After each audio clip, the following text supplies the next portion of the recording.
Perfeitamente, irmão. Beleza, então, galera, vamos começar? Apresentação, então, do trabalho do grupo 4, né? Matheus, Guilherme, Francisco Neto, Luiz Otávio e Yuri. Deixa eu pôr aqui no modo de apresentação. O modo de apresentação não mudou a tela de vocês, não, né? Tá ok, Não, né? tá ok. Beleza. Os meninos, fica à vontade, então, aí vocês definam aí a ordem de apresentação, como é que vai ser, tá? Se apresentem e manda, ó, que for para passar o slide, me avisa. Ok. Já Tá com pode passar. vocês aí agora, valeu. Pra mim aqui não apareceu o modo apresentação, não. Tá só na tela mesmo do PowerPoint. Não, Matheus? É. Mas eu acho que assim no. Deixa eu parar a apresentação, deixa eu compartilhar outra tela, então, peraí, vamos lá. Ok. Beleza. Eu acho que a hora que você põe no modo apresentação, ele muda, ele cria uma outra tela, entendeu? Entendi. É que eu tinha compartilhado, aí agora eu acho que vai rolar, quer ver? Deu? Deu. Aí agora foi Show de certinho. bola. Deixa eu só fechar o meu microfone aqui e você, tá com vocês agora. Bom dia a todos. Nós vamos falar um pouco sobre os ataques por protocolo SSL, Trust Secure, Socket Layer. E o grupo é eu, Matheus, Guilherme, Francisco e o Luiz Otávio. Pode iniciar o slide, professor. Então, o SSL, ele é um tipo de protocolo, uma chave de segurança, só que também ele permite alguns ataques por meio dessa chave. No caso, ele é a segurança digital, que permite a comunicação criptografada entre um site e um navegador. Atualmente, a tecnologia se encontra depreciada, está sendo completamente substituída pelo TLS, que é outro protocolo de segurança também, que ele é melhor que o SSL, ele já dá uma criptografia, uma chave melhor para poder fazer conexão de cliente e servidor. Ali. Pode passar para o próximo. Então, a gente vai falar mais sobre utilizar o SSL como um vetor para ataque. Como sempre, em tendências, a adoção em massa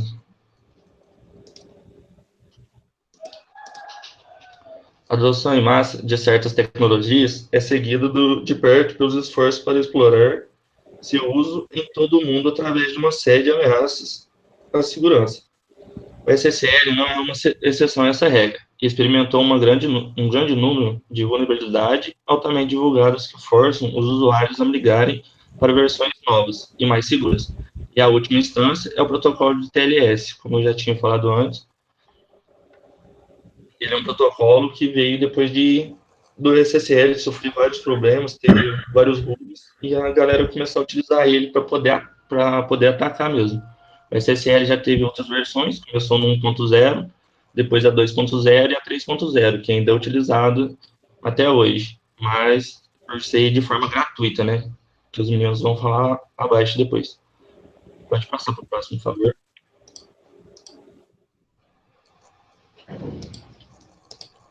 Entretanto, explorações de vulnerabilidades recém-identificadas não são a única maneira pela qual a adoção de SSL está sendo usada como arma nas mãos de atacantes mal intencionados e criminosos por trás de ameaças cibernéticas. O SSL está sendo cada vez mais usado para mascarar e complicar ainda mais a detecção de tráfego em redes e ameaça em nível de aplicativo. Pode passar para o próximo.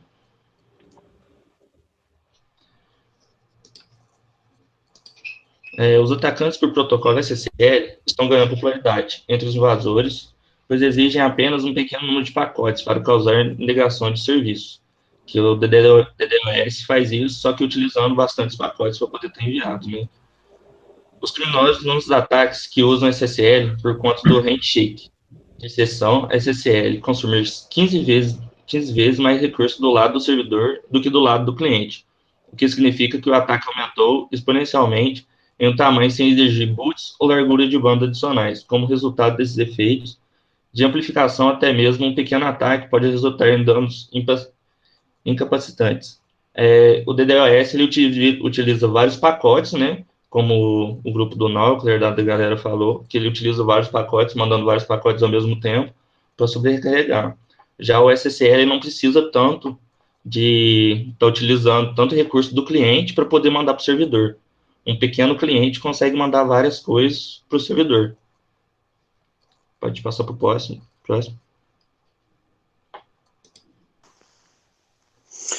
Agora eu vou falar sobre os ataques por SSL criptografados e de diferentes categorias.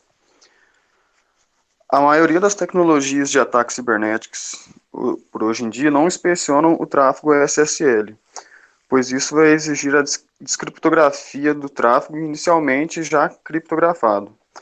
E, de acordo com o relatório global de segurança da rede de aplicações da hardware, 30% das empresas relataram sofrer um ataque baseado em SSL, com relação 1:4, não tendo certeza se sofreram tal ataque, considerando os seguintes ataques SSL como os descritos a seguir. Pode passar, professor. Ataques criptografados por SymFlood. Esses ataques eles são semelhantes em natureza e ataques SymFlood padrão e não criptografados.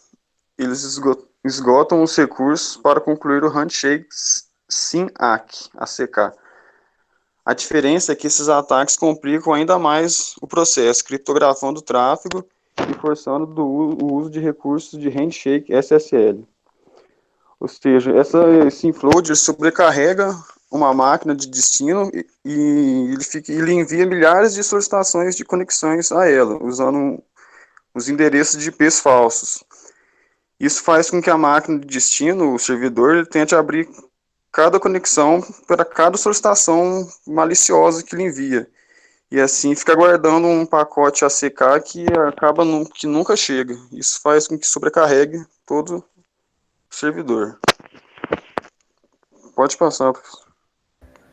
Posso só fazer uma interrupção aqui, Guilherme? Sim. Vocês lembram em redes, quando vocês estudaram, vocês aprenderam sobre o sync e o acknowledge lá, né? O pedido de sincronização e o aceite de sincronização. Sim. Né? Então, é exatamente isso que esse ataque faz. Ele manda o pedido e a outra máquina fica aguardando o pedido de aceite. Então, ela recebe lá Aperto de mão de 3 pedidos. vias, né? Isso. Então, só para fazer uma relação com o que vocês já estudaram em redes lá para trás, tá? Mas beleza, isso aí mesmo, Guilherme, é de pau.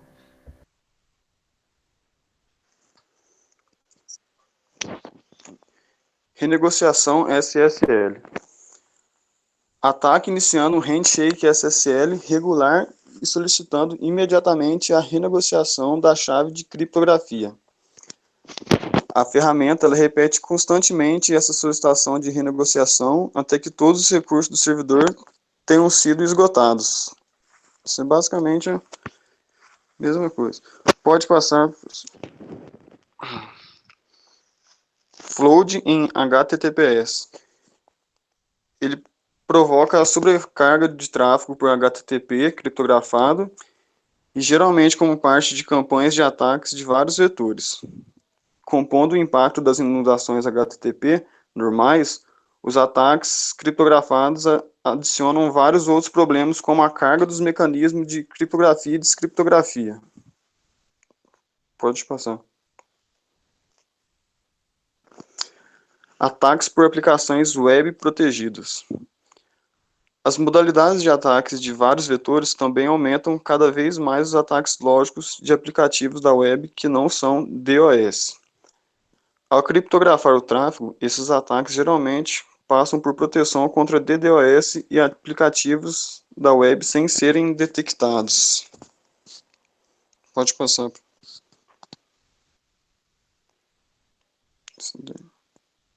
Então, agora eu vou explicar um pouco sobre os usos do protocolo SSL, que mesmo com os inúmeros problemas de segurança de alta relevância, o SSL e o TLS continuam sendo os padrões para garantir comunicações e comércio seguros na web.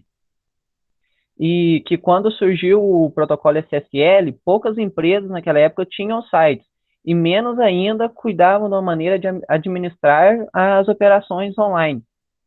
Pode passar, professor. Agora eu vou explicar um pouco sobre o Proton Mail. O SSL foi recomendado por muito tempo para suportar sites de comércio eletrônico. E uma área de crescimento dramático nessa parte foi o de serviços de e-mail criptografados. Pode passar. O ProtonMail nada mais é que um provedor de serviços de e-mail criptografados. E em 2015, ele foi alvo de uma série de ataques DDoS e teve ataques com mais de 100 gigas por segundo. E também teve ataques na camada de aplicativos, que também incluíam vetores criptografados e ataques SL SymFlow, como o Guilherme tinha explicado. E os ataques exigiam análise avançada para identificar os tráficos maliciosos. Pode passar. Agora um pouco sobre os meios de identificação e mitigação para desempenho. Identificar o tráfego de ataque nos fluxos criptografados é como procurar uma agulha no palheiro no escuro, ou seja, praticamente impossível. E a maioria das soluções de ataques cibernéticos lutam para identificar o tráfego malicioso e isolá-los para análise, mas raras vezes conseguem fazer isso porque é muito difícil. E pode passar o slide. O ataque SSL oferece aos invasores a capacidade de colocar um estresse significativo na computação e nas infraestruturas dos aplicativos. O processo de descriptografar e criptografar novamente o tráfego de SL aumentam os requisitos de processamento, atrapalhando o desempenho funcional dos dispositivos de mitigação de ataques. Esse processo de ter que descriptografar e criptografar novamente o tráfego vai fazer com que o sistema tenha uma sobrecarga, assim, aumentando os requisitos de processamento dele. E desse jeito ele vai atrapalhar o desempenho correto do sistema. Pode passar. A maioria dos dispositivos de mitigação é sequencial e estática, não podendo lidar com os ataques criptografados por SSL. Assim, eles vão deixar os sistemas muito vulneráveis a ataques de inundação SSL. Esses ataques é como se estivesse chegando várias informações direto no servidor do sistema e o dispositivo de mitigação tem que analisar um por um. Aí, como vai chegando muito de uma vez, ele não dá conta de analisar e vai travando, assim, comprometendo o desempenho correto do aplicativo. Pode passar. Certo, agora eu vou falar sobre as estratégias para proteção contra ataques por SSL. A triste realidade é que a maioria das soluções de proteção por ataques DDoS fornece proteção apenas para certos tipos de ataques, e em muitos casos sofre com ataques SSL. A conclusão é que, para fornecer proteção eficaz, as soluções precisam fornecer cobertura completa de vetores de ataque, incluindo o SSL, alta escalabilidade para atender às crescentes demandas do consumidor e maneiras inovadoras de minimizar, se não eliminar, essas ameaças. Pode passar.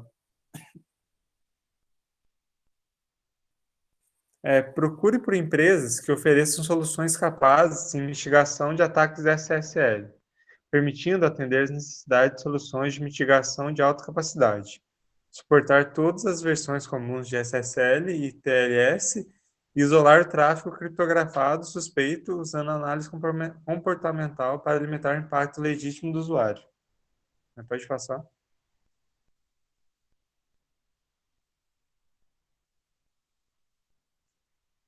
Também fornecendo desafios avançados, mecanismos de resposta para validar o tráfego criptografado como suspeito, impactando apenas a seção inicial do usuário, onde sessões de usuários autenticados passam sem serem afetadas, fornecendo latência zero quando não estiver sob ataque e latência mínima quando estiver sob o ataque. Pode passar.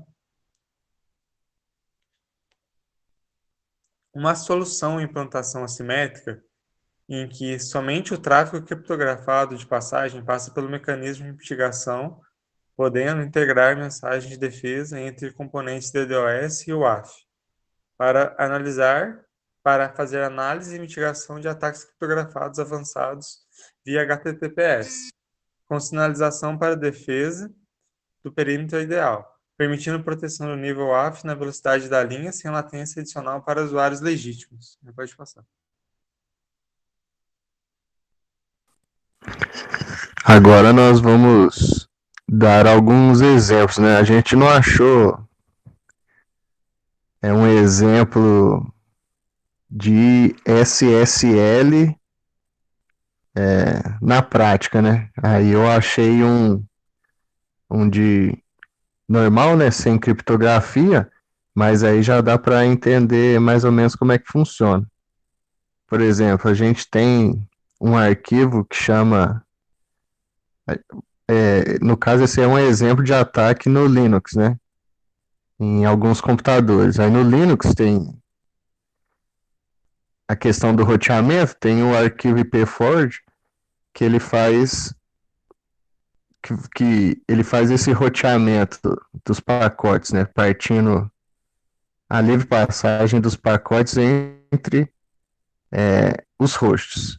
A gente tem também, aqui no caso é a descrição dos códigos, a gente vai ver mais para frente. Tem o ARPSPOF, ele serve para redirecionar os pacotes, né? No caso do host-alvo, ou todos os hosts, né? Então, eu quero redirecionar o pacote de um computador ou de todos os computadores da rede. Pode passar o DSNIF, ele detecta automaticamente, ele é uma biblioteca, né? Que você instala e ele já lê o pacote. Nesse caso aqui, nesse exemplo, a gente vai ler o pacote. Mas se fosse SSL, o pacote ia estar criptografado. Mas aí a gente vai ter, com esse exemplo, a gente vai ter uma ideia de como é feito o ataque SSL. Pode passar.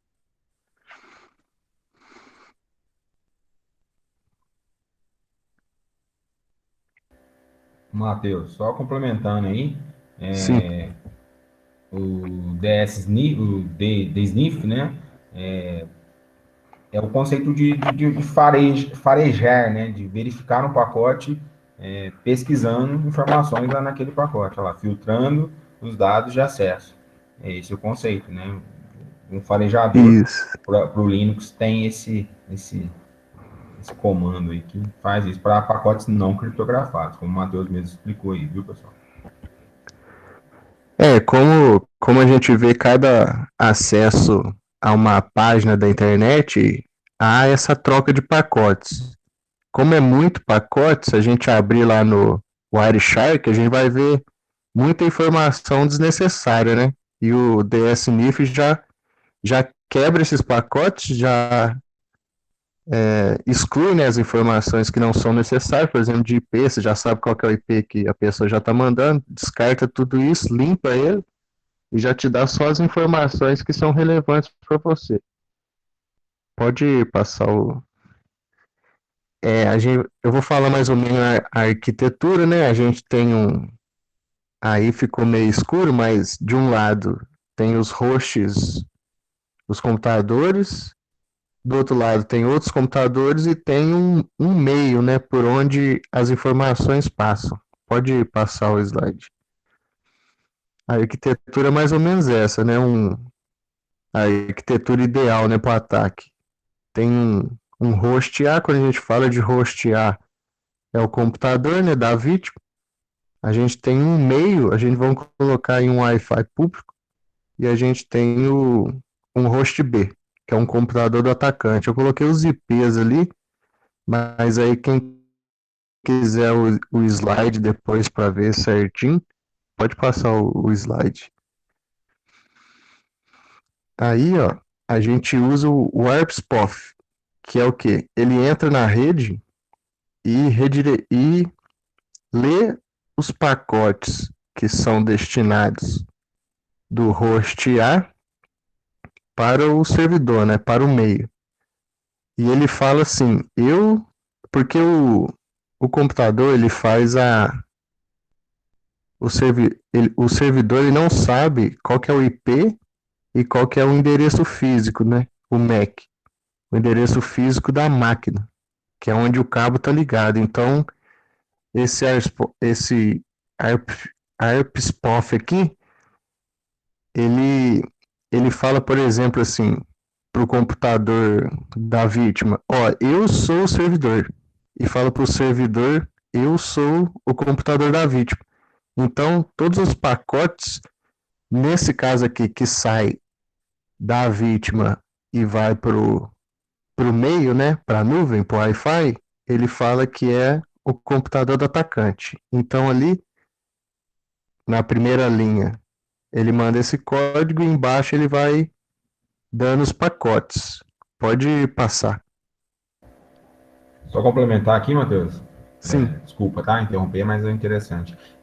Ele entra no meio da comunicação, como o Matheus está explicando aí, entendeu? Então você tem o host A, né, que está sendo atacado, e o servidor Wi-Fi, como ele disse. O atacante entra no meio e fala para um para o outro, ó, eu sou a outra ponta e eu sou a ponta de cá. Então tudo que for passar, vai passar no meio disso aí, ok? Não é isso, Matheus? Isso, você foi mais claro. Aí pode passar para o segundo slide, para o outro slide. Aí tem, como ele falou que ele é no caso, o meio, né? Vamos dizer assim, o Wi-Fi. Aí ele tem que falar pro Wi-Fi também que ele é o cliente. Então aí você tem que configurar ele, pro servidor, né?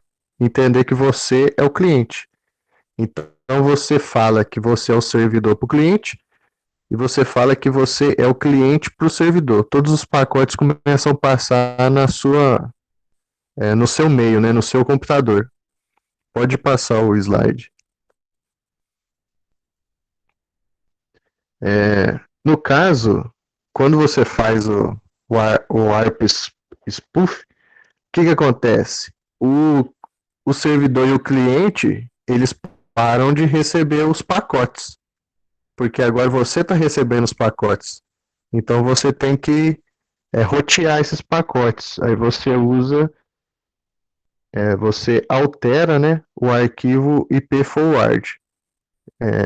No caso aí de um servidor que tem a questão no caso do computador do atacante, né, que ele vai ser o servidor, então ele vai ter esse IP forward aí, que ele vai fazer o roteamento, e vai continuar os pacotes, né? Quando a vítima pede uma solicitação, entra num site, esse pacote vem para você, o atacante, e o atacante com esse código aí, ele faz esse pacote seguir, como se nada tivesse acontecido. Então, pro usuário, né, para a vítima e para o servidor, tá ocorrendo tudo normalmente. Pode passar o slide, se você quiser complementar também.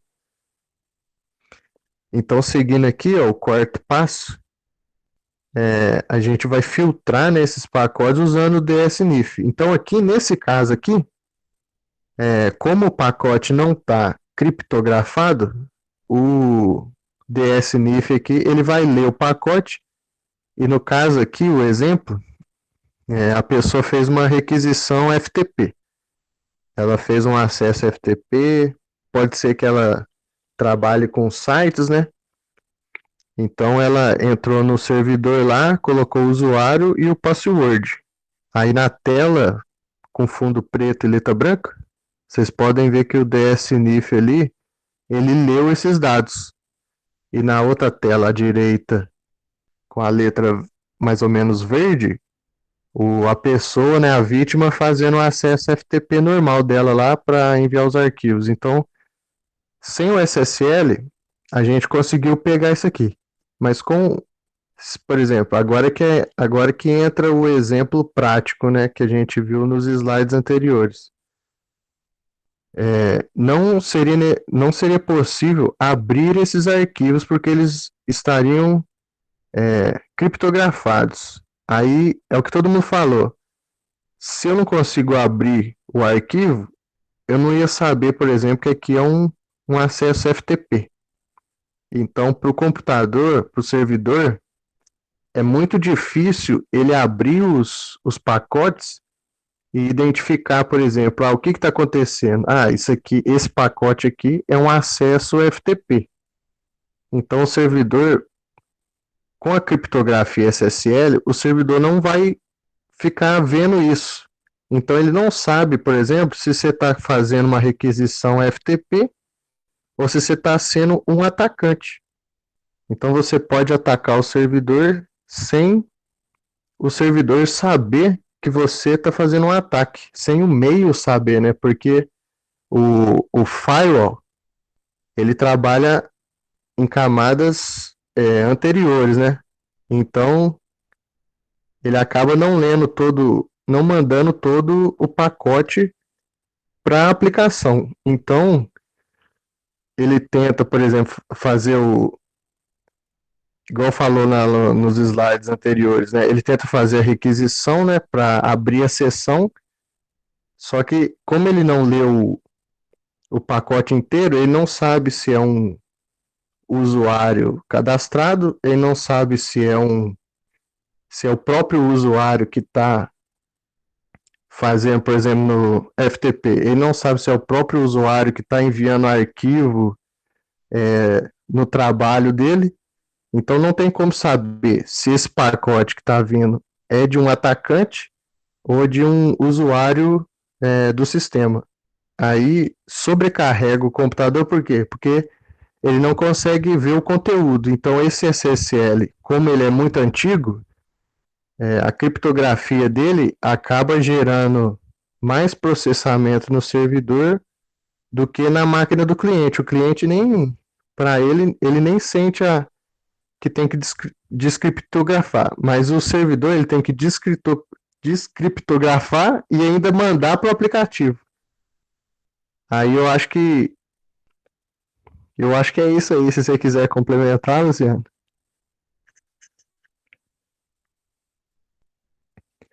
Não, tranquilo, Matheus, é isso mesmo.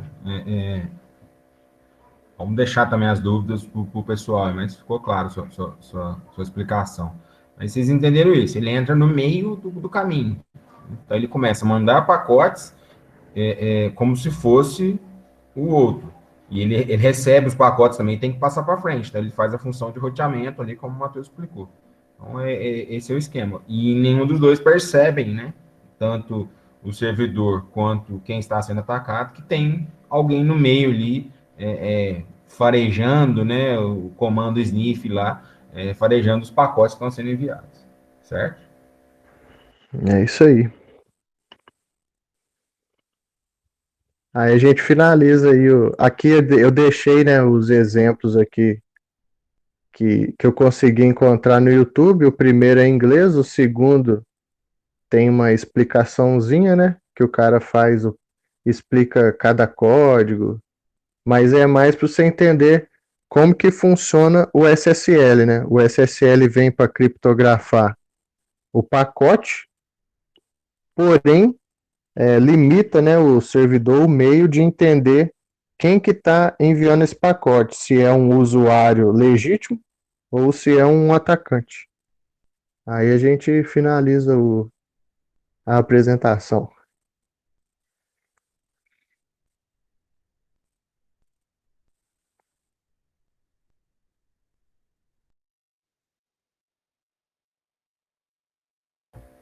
Eu fui tentar passar o slide para frente, mas é o último slide. Beleza. Deixa eu parar a apresentação aqui. Se precisar, a gente volta para a tela de apresentação, tá? Beleza, pessoal. Então, como disseram aí, né? Palmas virtuais aí para a apresentação dos meninos. A gente for abrir aqui para cada um bater palma, vai virar uma zona o som, não vai dar certo. Mas ficou legal, ficou boa a apresentação de vocês, ficou boa a apresentação de vocês. Eu só senti falta naquele início lá de mais imagens, tá? Então, os próximos grupos aí, ainda mais que a gente vai estar, a gente não sabe até quando vai estar essas aulas remotas, vamos colocar mais imagem para ficar mais interativo e vocês fazem a leitura dos conteúdos daí da casa de vocês, tá? Quando é em sala, a leitura fica até um pouco complicada, mas aqui nessa apresentação cabe bem, quem está assistindo nem percebe. Então, vocês podem tocar dessa forma, então vamos nas próximas colocar mais imagens, tá bom? Uma crítica ao trabalho de vocês, tá, meninos? Mas é uma crítica construtiva para os demais, os outros trabalhos. Mas não vai ser prejudicado em nota, em nada, em relação a a falta dessas imagens hoje, mas os próximos eu vou cobrar isso aí, tá bom? Beleza, vamos abrir para perguntas.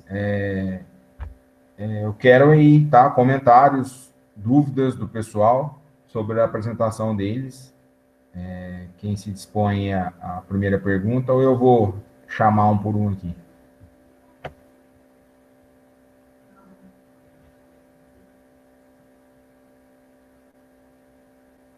Opa.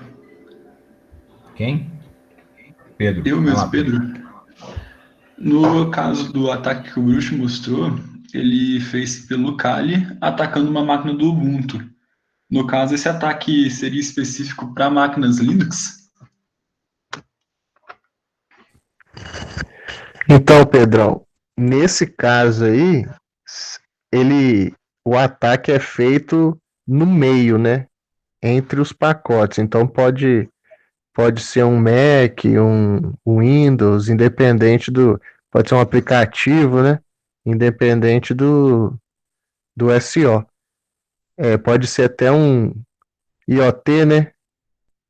Então ele pega só os pacotes, por exemplo, ele pode receber um pacote enviando para um sistema de casa, né?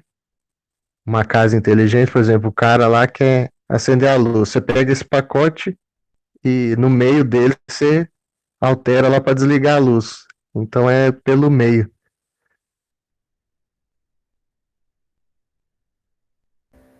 Sucesso, rapaz.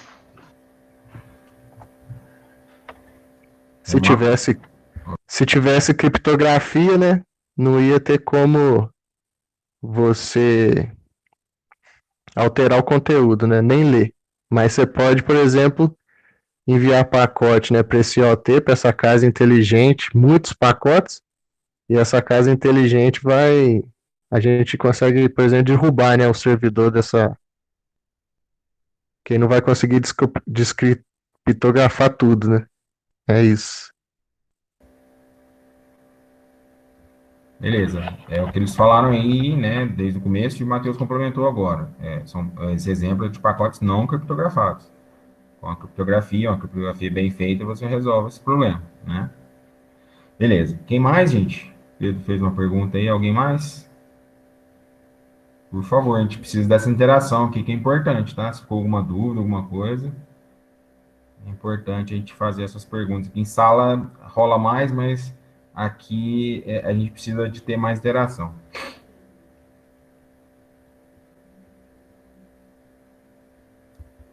Se vocês não fizerem perguntas, está tudo bom. Eu vou fazer pergunta para vocês, pode ser?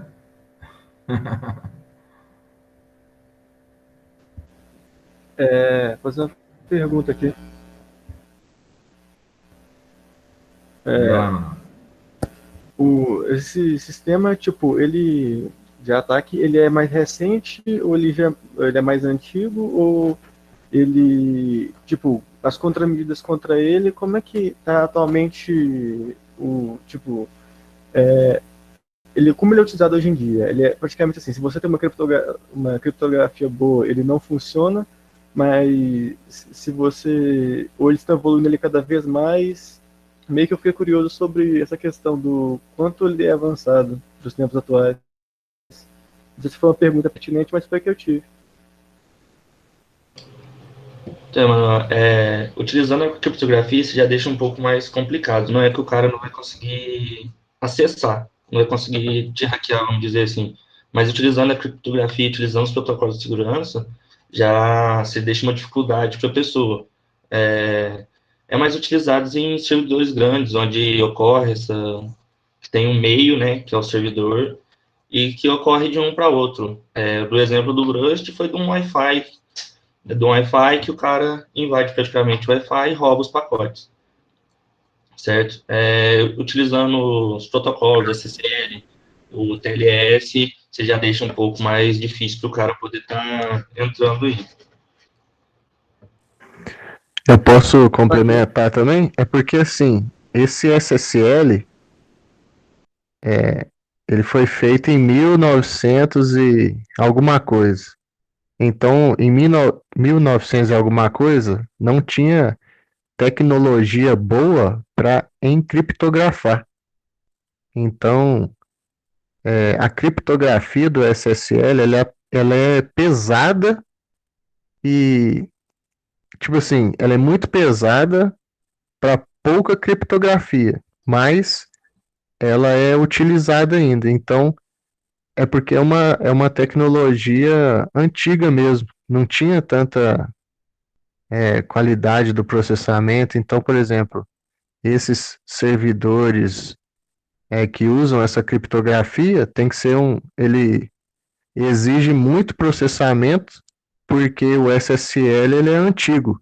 Então, esse TLS, que é o novo, ele exige menos processamento para criptografar. É só essa questão mesmo. Entendi, explicou meio que algumas dúvidas que eu tinha. Valeu.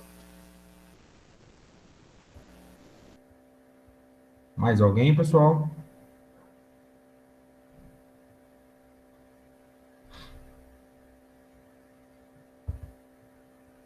Vi que a Bruna colocou aqui, ela gostou da explicação, né? Eu acho que é isso. O primeiro grupo tinha apresentado em sala de aula, né? E é um jeito tradicional de apresentação. A gente fez essa proposta para vocês enviarem e a apresentação e ir apresentando aqui, eu ia controlando, talvez seria melhor até se vocês controlassem, mas aí teria que um de vocês abrir a sala, acho que complicaria um pouco. Mas eu me disponho a fazer isso aqui, acho que não tem problema. A outra forma que eu coloquei que poderia ser a apresentação seria através de um vídeo, tá? Então, se alguém quiser fazer diferente, tem a opção do PowerPoint, tem a opção de um vídeo. Então, vocês escolham aí, mas eu acho que essa do PowerPoint ficou bem legal. Só peço que quem for fazer do PowerPoint nos próximos grupos, coloque mais imagens, tá bom? Ficou bem legal, acho que cumpriu o que a gente precisava aqui. O grupo, como a Bruna mesmo colocou aí, dividiu bem aí o trabalho, tá? A Natália acho que está com uma dúvida aqui.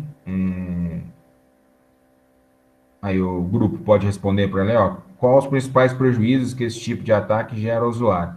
A Natália está com vergonha de falar no microfone, Natália?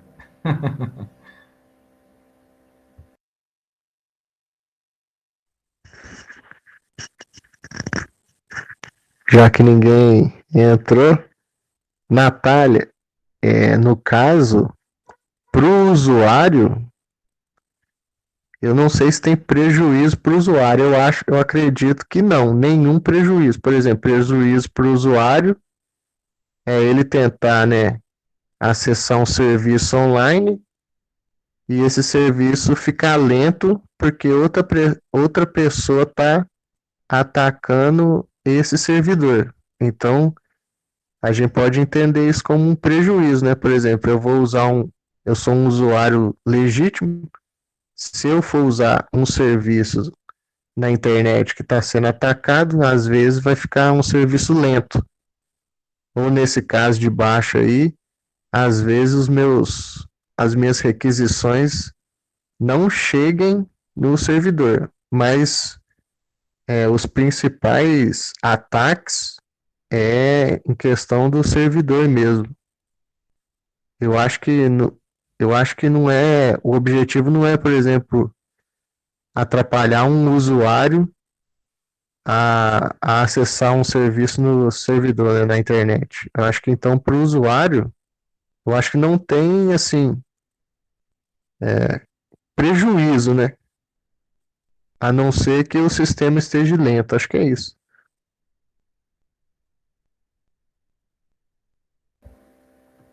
O Matheus e demais do grupo, é uma pergunta minha. Com essa leitura, que esse atacante se torna um intermediário, né? Vocês explicaram bem, entre o servidor e o host A. Nessa leitura desses pacotes, nesse farejamento, ele consegue pegar informações desse pacote? Ele simplesmente faz a simulação para tentar derrubar esse servidor, tentar deixar esse servidor lento. Ele não consegue enxergar nada que está passando nesses pacotes.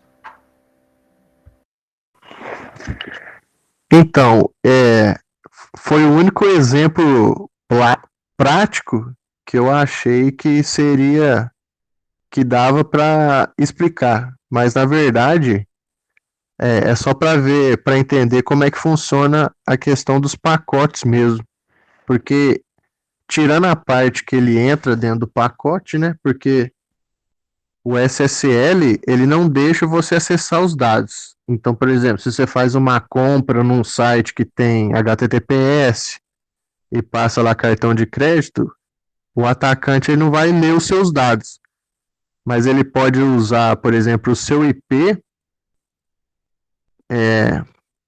para sobrecarregar o servidor, né? Nesse caso, por exemplo, tem um usuário aqui que está acessando Americanas. Eu vou pegar o IP dele como se eu fosse ele, que ele já fez o acesso, e começa a enviar um tanto de pacote para esse servidor. Então, esse servidor ele vai ficar sobrecarregado, né? Não que eu leia o pacote, mas eu sobrecarregue o servidor. Os ataques SSL são mais nesse sentido mesmo de sobrecarregar o servidor, né? O processamento do servidor. Memória, requisição, etc. Foi de bola. Complementa a pergunta da Natália aí, né? Em relação ao prejuízo para o hostear, no caso, e para o usuário, né?